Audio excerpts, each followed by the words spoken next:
Good day, everybody. I hope you're all doing well. Thanks for tuning in. If you haven't already, please hit the like button and subscribe to the channel so you don't miss out on content like this. Now, let's dive into a story that's currently making waves in Nigeria and abroad. It's about sovereignty, diplomacy, and perhaps a turning point in how Nigeria engages with its major allies. Here's the gist. Sheikh Ahmad Gumi, a well-known Islamic cleric in Nigeria, has publicly urged Bola Tinubu's government to sever diplomatic ties with Donald Trump's United States administration. If Trump does not formally withdraw his threat of military action against Nigeria.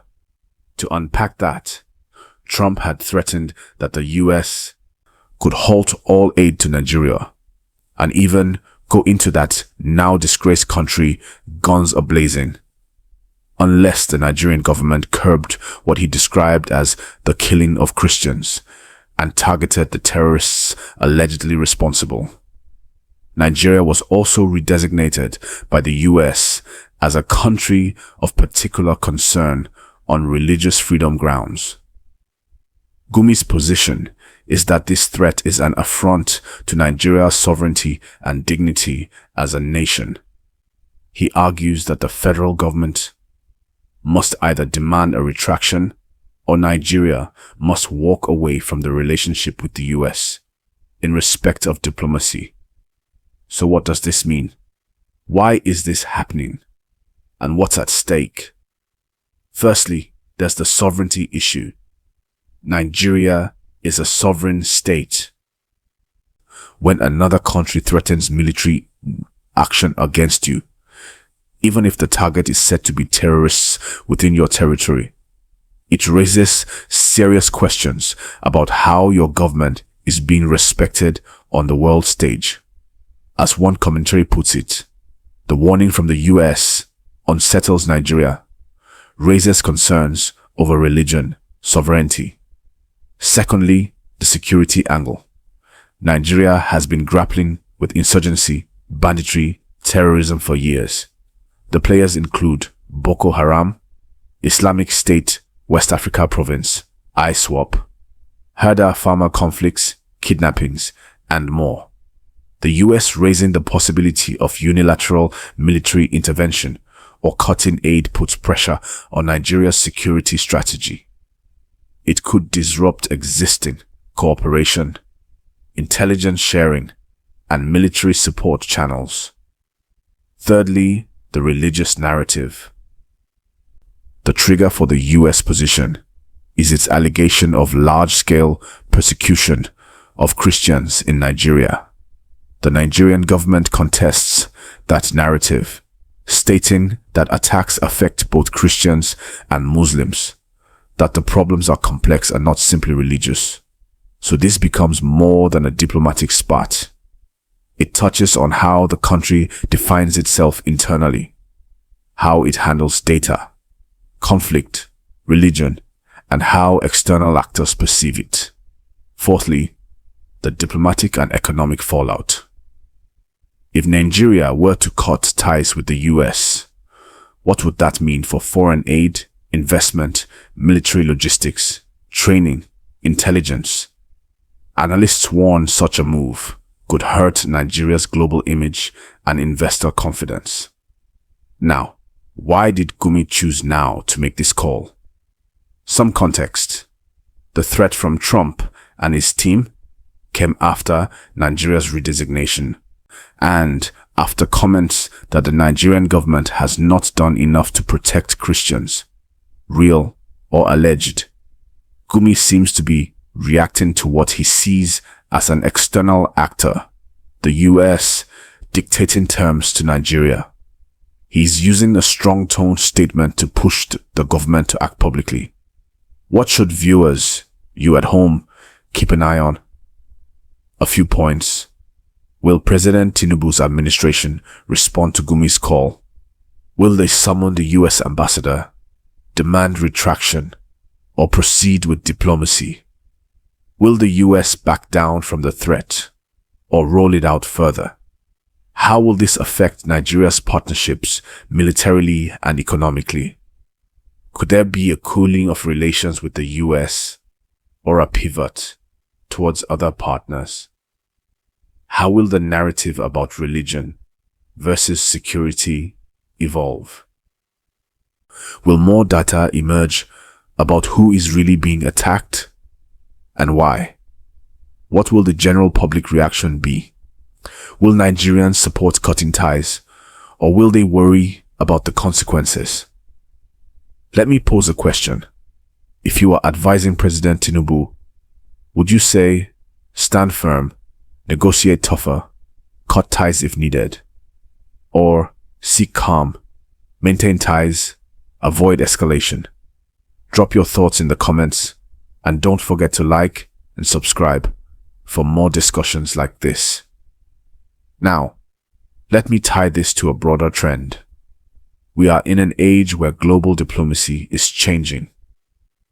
Big powers are less shy about publicly issuing threats. Smaller or mid-sized countries like Nigeria must balance sovereignty, alliances, and internal realities. The way Nigeria handles this moment could set a precedent for how African states respond to pressure from global powers. Also, note this tension highlights something important. Security within Nigeria cannot simply rely on external partnerships or promises. Whether or not the US intervenes or not, Nigeria has to deal with insurgents, bandits, communal violence, many of which are rooted in local issues: land, economic opportunity, governance, corruption, identity. Foreign pressure may amplify, but not fix those root issues. Some Nigerians are saying Sheikh Gumi's call is understandable. After all, no nation should sit quietly while another country talks about military intervention within its borders. It's a matter of pride, sovereignty, and independence. Imagine how it sounds when a foreign leader threatens to go in guns blazing. That kind of language can't just be ignored. Even if the intention is to pressure Nigeria to act against insurgency, the tone is aggressive and could stir unnecessary diplomatic tension. But others are asking, is cutting ties with the United States a smart move? Remember, the US is one of Nigeria's biggest trade partners and a major source of foreign investment, humanitarian support, and military equipment. From health programs to counterterrorism, there are deep relationships in place. So, cutting off ties could hurt Nigeria more than it helps, at least in the short term. What Gumi is calling for may sound patriotic, but it's a very delicate matter when you look at it practically. Now, let's not forget the timing. This statement from Gumi came when Donald Trump's comments about Nigeria caused shock around the world. He claimed that Nigeria's government has failed to protect Christian communities and hinted that America might act if things don't change. But let's be honest. Anyone who truly understands Nigeria knows our security crisis isn't just about religion. Terrorists attack both Muslims and Christians. It's a national problem, not a religious one. In fact, even the Nigerian government made that clear. Officials have said repeatedly that linking our internal security issues purely to religion is misleading. They have also reminded everyone that Nigeria has been working to strengthen its counter-terrorism response, even if the results are slow. Now let's take a moment. If you're enjoying this discussion, please don't forget to like this video, subscribe, and turn on notifications so you don't miss when I drop more updates on stories like this. Alright, back to the issue. One key question Nigerians are asking now is this: Will President Tinubu respond publicly to Gumi's demand? So far, the presidency has taken a calm approach, saying that Nigeria is open to partnership with any nation, but will not compromise its sovereignty. That's a diplomatic way of saying, we'll talk, but don't cross the line. Behind the scenes, sources in the Ministry of Foreign Affairs are reportedly working hard to cool the tension. Nobody wants to see Nigeria and the United States locking horns, especially at a time when the economy is struggling and foreign investors are already nervous. But let's also remember, Gumi is not a government official. He's a cleric, a religious voice who often speaks on national issues. He has influence, especially in northern Nigeria, and his words can shape public opinion. Some people listen to him closely. Others don't agree with his methods. But one thing you can't deny is that when Gumi speaks, it makes headlines. Now, one thing this situation reveals clearly is how fragile our global reputation can be. When powerful nations perceive instability or human rights violations, they react fast, sometimes without full understanding of our internal complexities. This is why Nigerian leaders must communicate better on the international stage, not just when there's a crisis, but all the time. Because perception matters.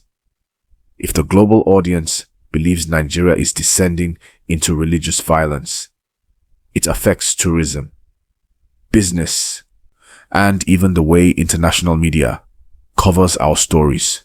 So, it's not just about politics, it's also about image management. And here's another angle. Some analysts are saying this could push Nigeria to strengthen ties with other powers like China, Russia, or even regional blocs like the African Union or ECOWAS. If relations with the US grow cold, Nigeria might turn more towards the east or focus more on African partnerships. That could change the balance of influence in West Africa in a big way. But again, every move has consequences. Aligning more closely with China or Russia comes with its own challenges, from debt concerns to diplomatic leverage. Nigeria will have to think carefully about what it gains and what it might lose. My take? Nigeria shouldn't rush into emotional decisions. Diplomacy requires patience and balance. Gumi's call is a reminder that Nigerians want their government to stand strong. But standing strong doesn't always mean cutting ties. It can also mean negotiating firmly, setting boundaries, and demanding mutual respect. And viewers, I want to hear from you. What do you think about this? Should Nigeria take a hard line and demand an apology from Trump's team? Or should we stay calm and handle it diplomatically behind closed doors?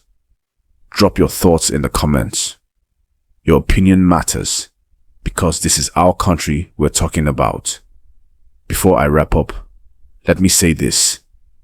This story is not over. The international community is watching closely.